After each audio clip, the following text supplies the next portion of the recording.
today to tell you and talk to you a little bit about my giant African land snails, and especially the topic eggs and babies produced by the giant African land snails. Eggs and babies are a part of snail keeping, whether you have 1, 2 or 20 snails.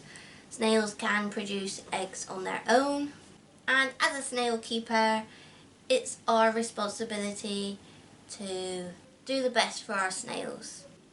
So many of you have seen my snail Rocket before.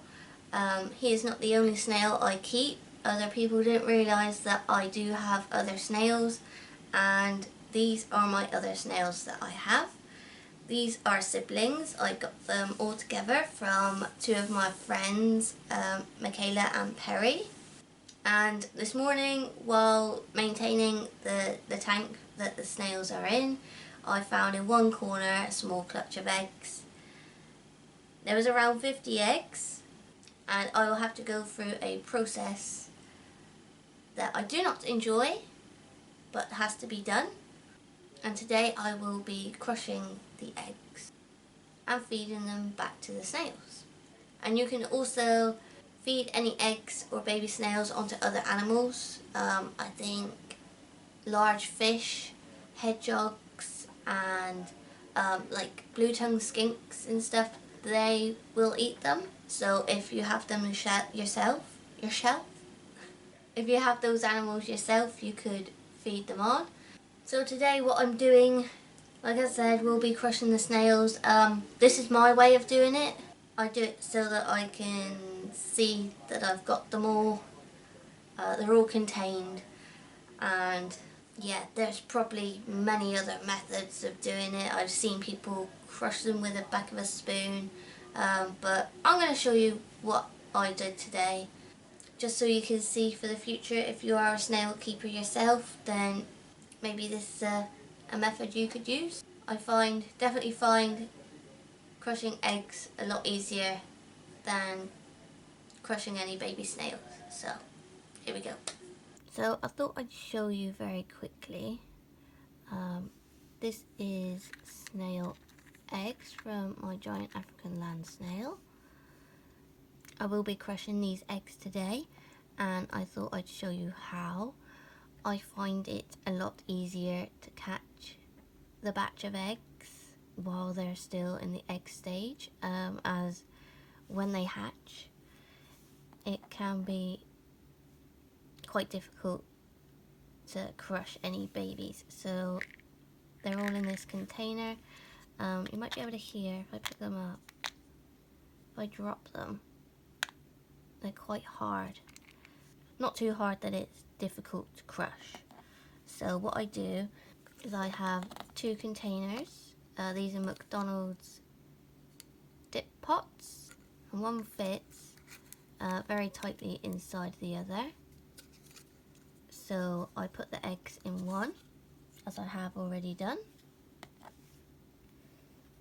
and I use the other to press down and crush the eggs. So everything is then still contained inside of here, and you can feed that back to your snails. It's good for them. Doesn't require a lot of pressing, and inside is just goo at the moment. There's no actual babies there, so I'm going to do that now so you can see. Place one over the other and press.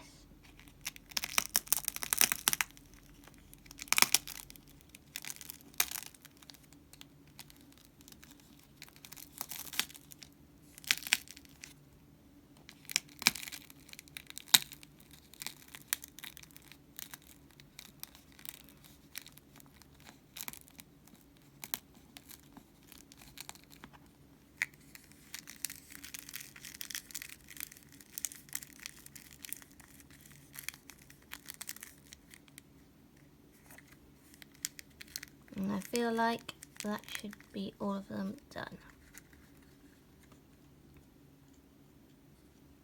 And all that's left behind is a bit of shell and some gloopy stuff. and I'll place that on a tray and feed back to the snails. Scrape anything off back into the dish. You can wash these back out after. And this plastic spoon I use for collecting the eggs and scooping it up and placing it back in to feed the snails. Job done. Okay, so that's my video for today. Short and sweet, really. I hope no one's upset by it or anything like that.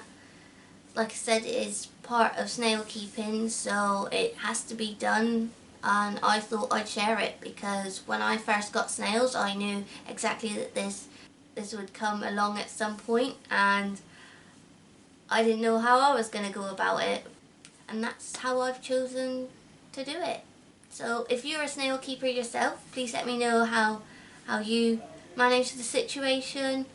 Do you find it difficult, or is it something you find quite easy to do? Because I know I feel bad every time, but it has to be done. It has to. But anyway, thank you very much for watching, and I'll see you all next time. Bye!